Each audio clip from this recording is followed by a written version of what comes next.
Oi, gente, tudo bom? Bem-vindo ao meu canal do YouTube. Eu sou o nutricionista Leonardo e eu vou falar hoje sobre microbiota, né? Esse é um tema que tem muita gente falando, apesar de que ainda tem muita gente que não sabe o que é microbiota, né?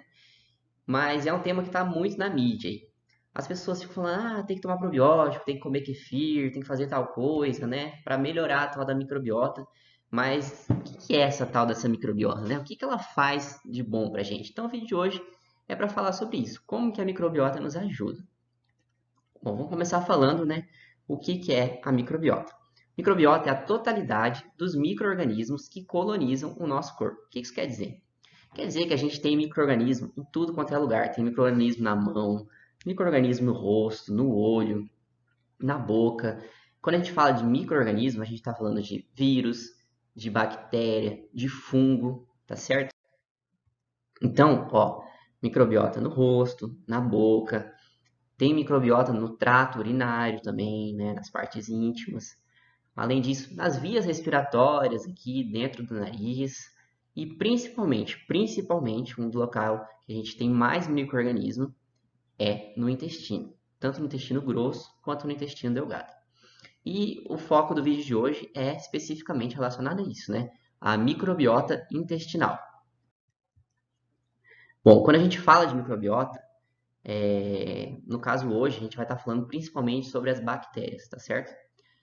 Nós temos bactérias boas, mas qual que é o X da questão? A gente também tem bactérias ruins. Então, as bactérias ruins, elas podem nos prejudicar. Eu vou falar um vídeo especificamente sobre quando a gente tem muita bactéria ruim, sobre o que acontece. Mas o vídeo de hoje é um vídeo para falar das bactérias boas, né? De como que as bactérias nos ajudam. Então, o que é a eubiose? A eubiose é quando a gente tem mais bactéria boa do que bactéria ruim. E quando a gente tem uma diversidade de bactéria boa. Isso é muito importante também. Não basta só ter um tipo só de bactéria boa. Tem que ter vários tipos de bactéria boa. Pensa assim, ó, que é como se fosse uma cidade. Não adianta você ser só arquiteto.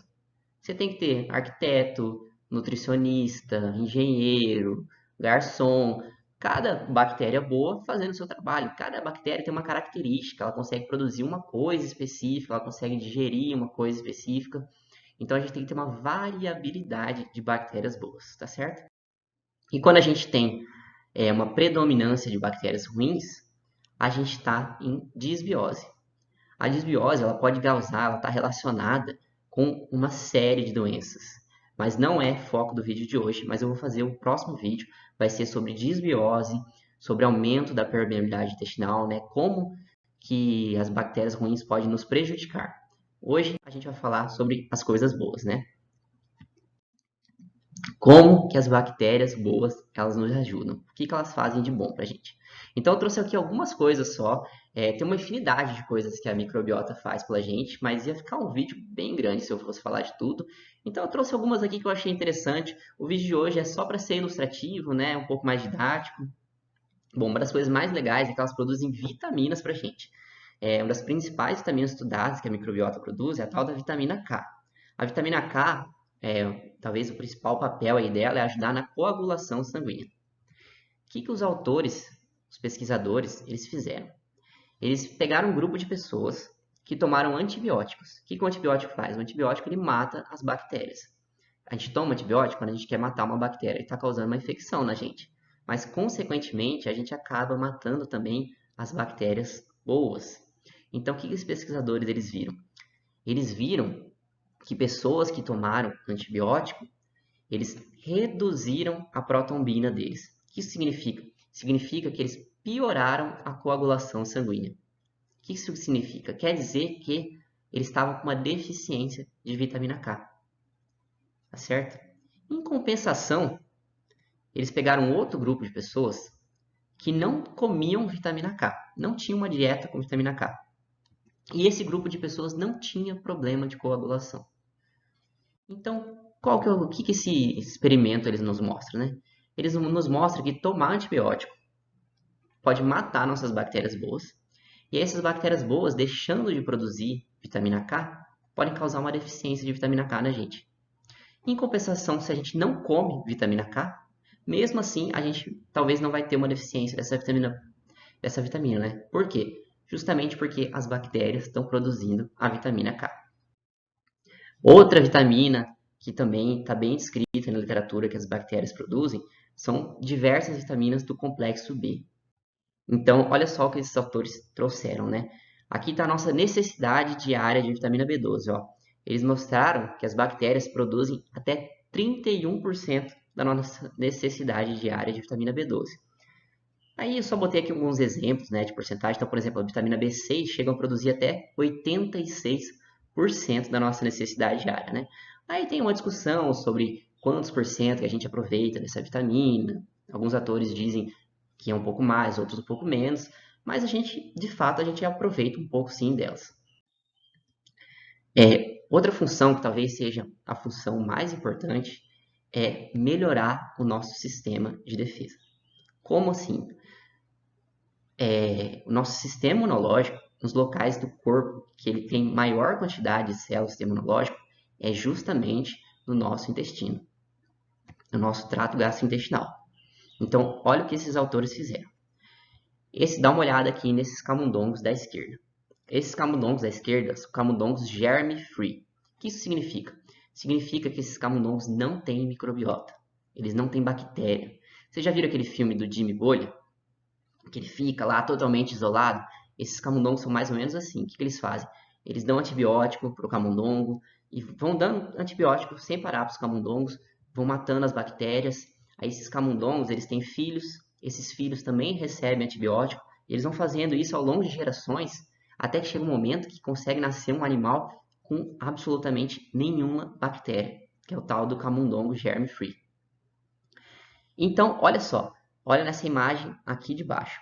Esse é um artigo da Nature Reviews, que é uma das revistas mais importantes do mundo. Então, isso aqui realmente acontece. Olha só aqui na imagem da esquerda. Isso aqui é o intestino dos camundongos. Aqui são as microvelocidades, né? Então, se a gente olhar, deixa eu ver se eu consigo botar um ponteiro aqui. Ó, dá uma olhada aqui. Aqui são as nossas células, tá vendo? Aqui tem uma camada de muco, e vocês estão vendo aqui que não tem bactéria aqui em cima. Ó, compara com o da direita. O da direita é um camundongo normal. Tá vendo como tem bactéria aqui? Então, o que os pesquisadores viram? Eles viram que nesses camundongos aqui, que eles não tinham bactérias, olha só, o sistema imunológico tinha muita poucas células. Era um sistema imunológico imaturo. Tinha uma camada de muco aqui muito fina. Em compensação, os camundongos normais, camundongos com microbiota, olha aqui, assim, aqui em cima tá as bactérias, tá certo? Esses camundongos, olha só como tinha mais células aqui dendríticas, muito mais células do sistema imunológico. O que isso significa? Quando a gente tem bactéria no nosso trato gastrointestinal, no nosso intestino, a gente tem uma interação entre as bactérias e o nosso corpo, entre as bactérias e as nossos colonócitos, os nossos enterócitos, né, que são as células do intestino, também com as nossas células do sistema imunológico. Então, quando a gente tem microbiota, a gente tem um sistema imunológico mais maduro, mais capaz de combater infecções. Então, pensa só, se a gente não tivesse a microbiota, e aí a gente comesse um alimento, por exemplo, com uma salmonela, talvez a gente não conseguisse responder tão bem a essa infecção. Talvez fosse fatal uma infecção por salmonela, se a gente não tivesse microbiota. Então, essa é uma das funções principais da microbiota. Ter essa interação com o nosso sistema imunológico. Bom, outra função muito importante é que as bactérias boas, elas competem com as bactérias ruins. Como assim compete? Pensa só, é como se fosse uma cidade, nosso intestino. Tem um número limitado de locais que você pode construir sua casa. Se já tem uma pessoa com a casa construída ali, você não consegue construir sua casa ali, entendeu? Então, se você tem bactérias boas ocupando aquele espaço, existe uma competição por local. As bactérias ruins, elas literalmente não têm onde viver, não têm onde morar. Então, o fato de ter bactérias boas atrapalha a existência de bactérias ruins, né? Quando a gente se alimenta, a gente está fornecendo a alimentação também para as bactérias. Então, elas vão competir também por essa comida, né? As bactérias boas, elas indo ali comendo antes a comida, esse substrato e se alimentando, sobra menos comida para as bactérias ruins se reproduzem menos, tá certo? Outra coisa muito interessante é que as bactérias boas, elas produzem substâncias específicas que conseguem matar as bactérias ruins, né? Então, eu deixei aqui o exemplo, a lactobacilina, né? Uma substância produzida por lactobacilos. Ela consegue matar bactérias, né? Estafilococcus, cândida. Então, assim, o lactobacilo, ele produz essa substância, não mata as bactérias boas, mas mata muita bactéria ruim. Então, tem toda essa competição entre as bactérias boas e as bactérias ruins. Outra coisa muito interessante, que não é tão falado assim, é que alguns compostos bioativos, eles só se tornam disponíveis para a gente depois deles serem transformados pela nossa microbiota. Então imagina, você come ali, sei lá, um resveratrol da vida ali da uva, né? Às vezes, nosso corpo só consegue aproveitar essa substância depois dele ser transformado pela nossa microbiota. Então, dependendo do composto bioativo, se você tiver uma microbiota que não é saudável, você não vai conseguir absorver uma forma utilizável desse composto bioativo. Mas ao passo que se você tiver uma microbiota boa, uma microbiota com bactérias boas, aí essas bactérias vão trabalhar para você e vão deixar esse composto disponível. E por fim também, que é bem conhecido, que é quando a gente se alimenta de fibras, as bactérias elas comem essa fibra, literalmente elas comem a fibra e fazem cocô de ácidos graxos de cadeia curta, né? Então, por exemplo, aqui deixei os mais famosos, que é o butirato. Então, a bactéria vai se alimentar da fibra e vai excretar ácido graxo de cadeia curta. Qual que é o X da questão? O X da questão é que a presença de ácido graxo de cadeia curta está ligado a uma série de doenças. Ela auxilia uma série de doenças, por exemplo, câncer de intestino. Se você tiver maior produção de ácido graxo de cadeia curta, maior produção de butirato, principalmente, você tem menos incidência de câncer de intestino. Então, tem experimentos animais aí mostrando que você dá a fibra, você dá probiótico, você reduz a incidência de câncer do intestino. Então, olha a importância de comer fibra e de ter bactérias boas para produzirem, né, os ácidos graxos de cadeia curta. Tá certo?